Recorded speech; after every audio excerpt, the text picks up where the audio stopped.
dalam tari. Banyak orang berpikir bahwa kemampuan penari hanya diukur dari bagusnya gerak tubuh. Padahal dalam dunia tari tradisi, ada sesuatu yang jauh lebih dalam dari sekadar teknik. Itulah yang disebut wirasa. Wirasa bukan hanya ekspresi wajah, bukan sekadar senyum, tatapan mata, atau mimik sedih. Wirasa adalah keadaan ketika tubuh benar-benar hidup di dalam gerak.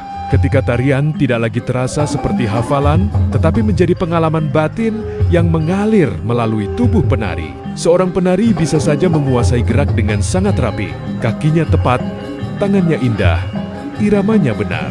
Tetapi tanpa wirasa, tarian hanya menjadi bentuk yang kosong. Lalu bagaimana mendapatkan wirasa?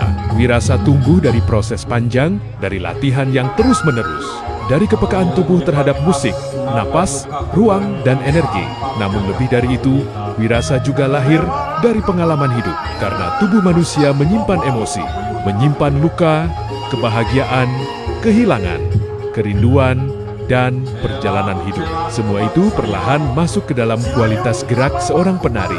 Itulah sebabnya, penari yang matang sering tidak perlu bergerak berlebihan. Tubuhnya sederhana, tetapi terasa hidup, karena rasa tidak hanya dimainkan, melainkan dihayati.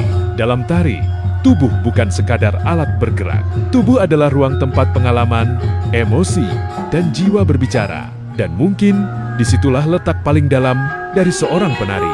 Bukan pada seberapa banyak gerak yang ia hafal, tetapi pada seberapa jujur rasa yang mampu ia hadirkan. Dave Bajoe.